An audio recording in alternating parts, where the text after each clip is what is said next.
यानी 14 अक्टूबर को मुख्यमंत्री मनोहर लाल खट्टर नलवा हलके में जनसभा को संबोधित करने के लिए आ रहे हैं। मुख्यमंत्री मनोहर लाल खट्टर का नलवा हलके में आने का उद्देश्य नलवा हलके के प्रत्याशी रणबीर गंगवा के आत्मबल को और अधिक बढ़ाना है। वह भारतीय जनता पार्टी के पक्ष में मतदान करवाने के लिए जनता को भारतीय जनता पार्टी के कार्यकाल में करवाए गए विकास कार्य के बारे में जानकारी भी देना है। मुख्यमंत्री मनोहर लाल खट्टर के नलवा हलके में पहुंचने के लिए रणबीर सिंह गंगवा नलवा हलके के गांव बाड्यो जाटान में पहुंचे, जहां पर उनका स्वागत फूलों की माला पहनाकर किया।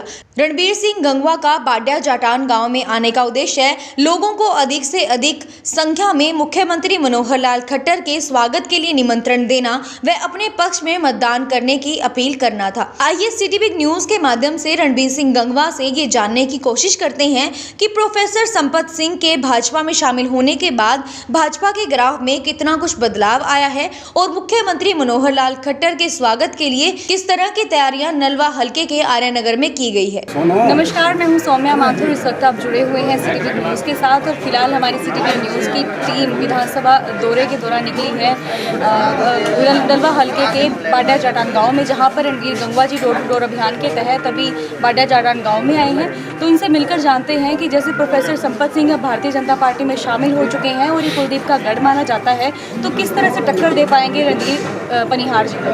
सर, सबसे पहले मैं स्वागत करती हूँ आपका सिटी बिग न्यूज़ में। थैंक यू, धन्यवाद।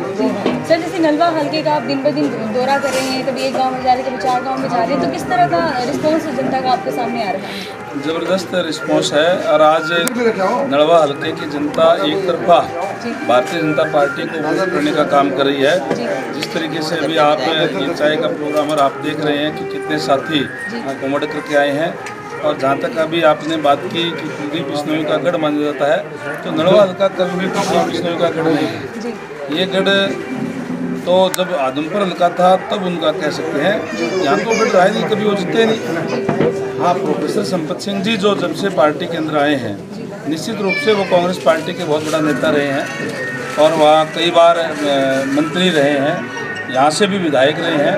और उनके बहुत से, क्योंकि जब इतने बड़े जो मंत्री पद पर रहते हैं और जहाँ से वो चुनाव लड़ते हैं तो अनेक जो लोग हैं उनके साथ जुड़ जाते हैं।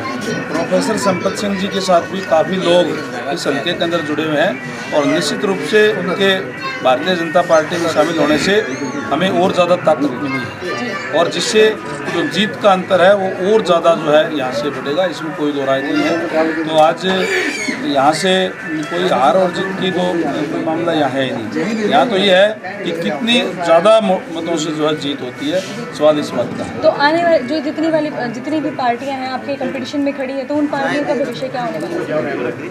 भविष्य तो ये जनता तय करती है और जनता तय कर चुकी है कि जिस तरीके से भारतीय जनता पार्टी ने पिछले 5 साल में जो कार्य किए हैं, बिना किसी भेदभाव के, बिना कोई क्षेत्रवाद के, हरियाणा एक का नारा दे करके सबको साथ लेकर के चले हैं। आज हरियाणा प्रदेश के लोग जो है वो भारतीय जनता पार्टी के साथ है। और विशेषकर लोकसभा चुनाव के अंदर की मैं बात करूं तो लोकसभा चुनाव के अंदर जिस तरीके से 10 की 10 सीटें भारतीय जनता पार्टी ने जीती और पूरे देश सत्र से 350 से ज़्यादा भारतीय जनता पार्टी और सहयोगी दलों की सीटें आई और उसके बाद में जो उन्होंने निर्णय लिए, जो 70 साल तक जो कांग्रेस ने कर सकी, धारा 370 35 से हटाने का काम किया और पूरे देश का गौरव जो है पूरे विश्व स्तर के ऊपर बढ़ाने का काम आदरणीय नरेंद्र भाई मोदी जी ने किया।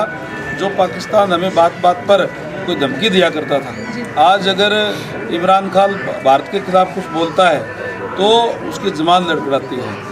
ये प्रजातंत्र की ताकत है, जो समर्थन मिला है और जो भारतीय जनता पार्टी के जो हमारे जो नेता हैं उनके अंदर जो निर्णय लेने की जो क्षमता है, उसका कमाल है कि आज भारत एक मजबूत जो है विश्व पटल के ऊपर बढ़ करके जो देश उभरा है। जी, तो जैसे कल मुख्यमंत्री मनोहर लाल खट्टर जी नलवा हलके में आने वाले हैं, तो उनके स्वागत के लिए किस तरह की तैयारियां हैं और उन्हें यहाँ पर आने की मतलब जुट कैसे करें? देखिए, आदरणीय मनोहर लाल जी हमारे नेता हैं और उनके नेतृत्व में, उन्हीं के चेहरे के ऊपर हरियाणा प्रदेश के अंदर चुनाव लड़ा जा रहा है। तो मुख्यमंत्री जो है उस हमारे स्टार प्रचारक है, वो तमाम हल्कों के अंदर जा रहे हैं और उसी रूटीन के अंदर वो कल 1 बजे आर्यनगर के अंदर आएंगे और वहाँ पर नलवा हल्के के तमाम साथी जाकर के उनको ये विश्वास दिलाने का काम करेंगे कि नलवा हल्के से हम एक तरफा जीत भारतीय जनता पार्टी की कराने वाले हैं। जो नारा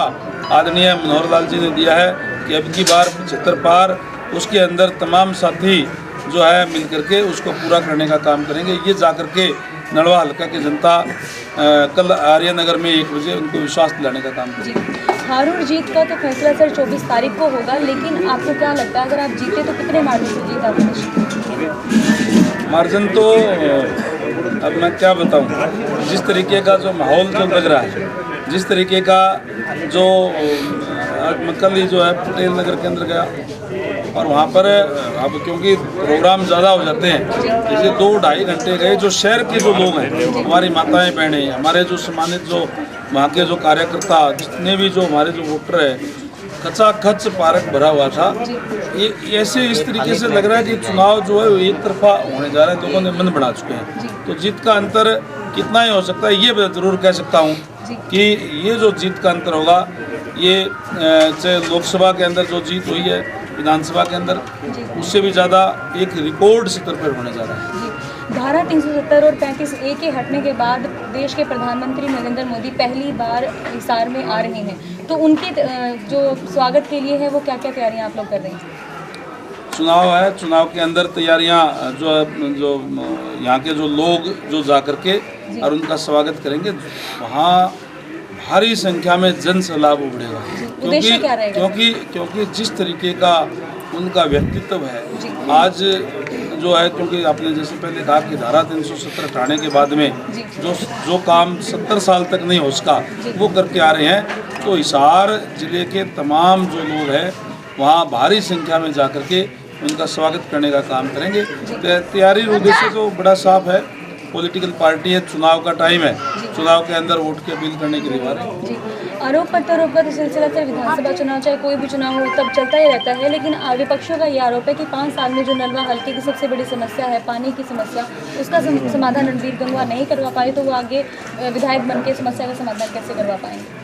देखिए, पहली बात तो जो विपक्ष के लोग हैं उनके पास कोई मुद्दा है ही नहीं कुछ कहने के लिए। अब वो इसी टाइप की बात करते हैं। जो लोग ये कहते हैं उनको ये भी पता है कि रणबीर गंगवा जो है विपक्ष का MLA था यहाँ से, और अभी जो आदरणीय मनोहर लाल जी जन आशीर्वाद यात्रा लेकर के आए थे और जिन्होंने 4 जगह पे संबोधित किया नलवा हल्के के अंदर, नलवा गांव के अंदर, मंगाड़ी गांव के अंदर, काड़वा गांव के अंदर, सरसाना के अंदर भी, आर्यनगर के अंदर भी, और हमने तमाम साथियों ने उनके आगे बड़ी स्पष्ट रूप से सारी बातें रखी कि यहाँ हमारे जो सबसे बड़ी दिक्कत और परेशानी पानी की है। और उन्होंने, मैं धन्यवाद करूँगा आपके चैनल के माध्यम से भी, आदरणीय मनोहर लाल जी ने कहा है कि हम जो हमारा जो विजन जो अभी जो है 2019 से 2024 वो यही है कि हम इसमें पानी के ऊपर काम करेंगे। हर हालत जिस तरीके से जो निर्णय लिए गए हैं, मैंने जैसे पहले कहा कि भारतीय जनता पार्टी के नेता निर्णय लेने में सक्षम है, निर्णय लेकर के तुरंत SYL का नहर का निर्माण भी करवाएंगे। और यहाँ तक उन्होंने कहा है कि हम किसानों को पानी देंगे, चाहे इसके लिए जो पाकिस्तान को हमारा व्यर्थ पानी जा रहा है चाहे वो रोक करके हमें जाना पड़े, हर हालत के अंदर हम जो किसानों को पानी देने का काम करेंगे। अगली जो हमारी योजना है इसके अंदर हमारा टारगेट ये है कि किसानों को कम से कम 2 बार महीने में जो है वो पानी मिल जाए ताकि उसको कोई दिक्कत और परेशानी ना हो। इसी तरीके से चाहे वो पीने के पानी की बात है, उसके लिए भी नारा दिया है कि हर रसोई के अंदर नल और नल में स्वच्छ जल, यानी RO वाटर हम हर घर तक पहुंचाने का काम जो है वो करेंगे। ये हमारा पहला प्रायोरिटी पे ये काम होगा। जी, नलवा हल्के की जनता को सिटी बिग न्यूज़ के माध्यम से क्या मैसेज देना चाहेंगे सर, क्या अपील करना चाहेंगे? मैं तमाम हल्का निवासियों से निवेदन करूंगा कि आने वाली 21 तारीख को एक वोट कमल के फूल के निशान पर डाल करके एक बार फिर से ईमानदार सरकार, जो सबको साथ सबका विकास करने वाली सरकार आदरणीय मनोहर लाल जी के नेतृत्व में बनाने के लिए भारी मतों से यहाँ से जिताने का काम करें। और मैं विशेष तौर से निवेदन करूँगा कि कल 14 तारीख को 1 बजे आर्यनगर पहुँच करके भारी संख्या में आदरणीय मनोहर लाल जी मुख्यमंत्री साहब का वहाँ पहुँच करके ज़ोरदार तरीके से स्वागत करने का काम करें। धन्यवाद। सिटी बिग न्यूज़ में समय देने के लिए बहुत बहुत धन्यवाद रणबीर जी। थैंक यू, धन्यवाद जी। तो ये थे रणवीर जी जो कि नलवा हल्के से भाजपा प्रत्याशी हैं। इन्होंने कहा है कि अगर ये विधायक बनकर अगर चंडीगढ़ जाते विधानसभा में जाते हैं तो सबसे बड़ी समस्या जो नलवा हल्के की पानी की है सबसे पहले उसी का समाधान भी करेंगे और ये मुख्यमंत्री के संज्ञान में भी ला चुके हैं। सिटी बिग न्यूज़ के माध्यम से मैं भी आप सभी दर्शकों से अपील करना चाहूँगी कि आने वाले 21 तारीख को ज़्यादा से ज़्यादा संख्या में आप लोग मतदान जरूर करें ताकि सरकार को बनाने में आपका पूरा सहयोग हो। इसी के साथ जुड़ी रही सिटी बिग न्यूज़ के साथ ताकि विधानसभा चुनाव की सबसे ताज़ी अपडेट न्यूज़ आपको मिलती रहे। और इसी के साथ मुझे दीजिए इजाज़त। नमस्कार।